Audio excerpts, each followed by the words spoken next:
Assalamu alaikum wa rahmatullahi wa barakatuh. Okay, guys, seems like there's a lot of discrepancies that have been caught. I guess some people with a keen eye are homing in on these discrepancies, and we looked at something similar to this on Julian Assange and his interview, where it seems like a lot of the kind of green screens and uh, a lot of special effects and editing is taking place. Now, if this was real kind of and not a prop setup, then you wouldn't see the sort of discrepancies. And that's what this whole kind of presentation is alluding towards. So let's watch it together and you'll see exactly where it's going.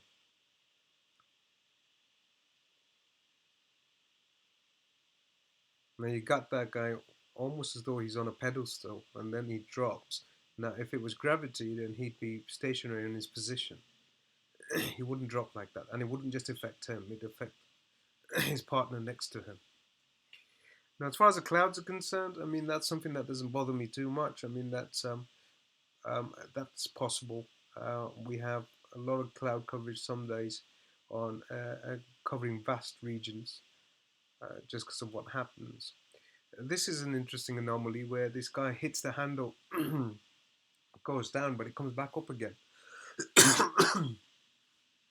Again, you'd expect it to stay down and not bounce back up, but comes back up, although nothing too compelling.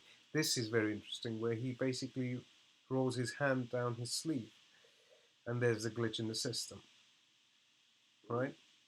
So I mean, it seems it's indicative of a green screen and that kind of those kind of special effects that are being used.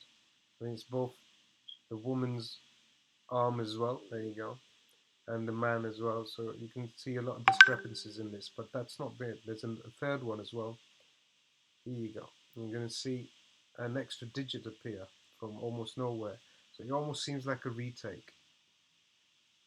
There you go. And they've been merged together. Very similar to what we saw with Julian Assange. And these sort of interviews are put as though they're responding to the live requirements, which is quite interesting. So, I mean, as far as NASA is concerned, I think them visiting the moon again and not revisiting it, I mean, again, it's still open to speculation whether they've really actually been there or not. And you can see how fast the globe is spinning here, right? And they have a fixed orbit. Yeah, interesting enough, now again, the same International Space Station, but the globe is spinning quite slow, and so is the ISS. Now, either they've slowed the footage down, the speed down of the footage, or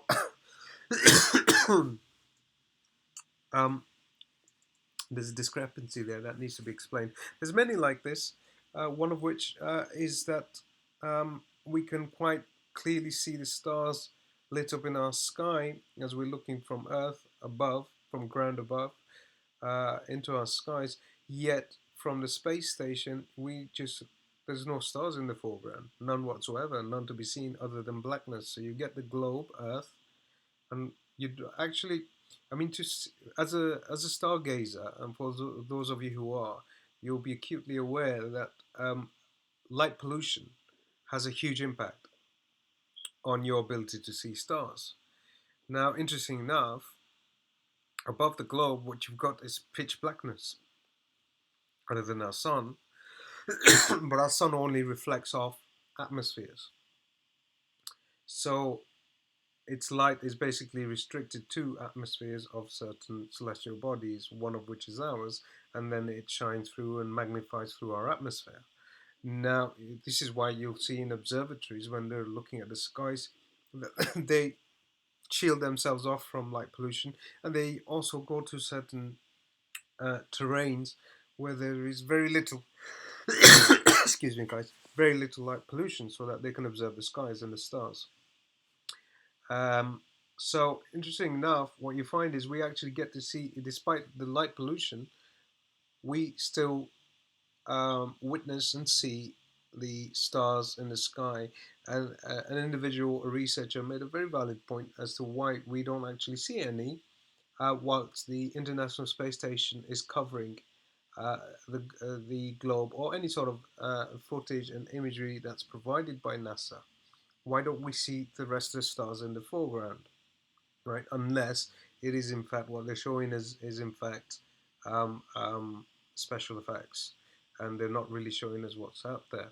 And Allah Subhanahu wa Taala knows best. But again, like I said, one of the reasons why they would not want to do that is that we would end up asking questions about a lot of things and a lot of anomalies that we would see out there, and that just doesn't include the binary system. So Allah Subhanahu wa Taala knows best. It's just I thought I'd archive it and put it out there. It just adds credence to a lot of interesting goings ons, and that we can't really trust NASA for the kind of, as a resource in terms of information. I mean, yes, we can cross-reference it, corroborate it, scrutinize it, and then come to our conclusions. But always take it with a pinch of salt before we start. And Allah subhanahu wa ta'ala knows best. Jazakallah khairan. Wa ahsanul jaza for your time. Assalamu alaikum wa rahmatullahi wa barakatuh.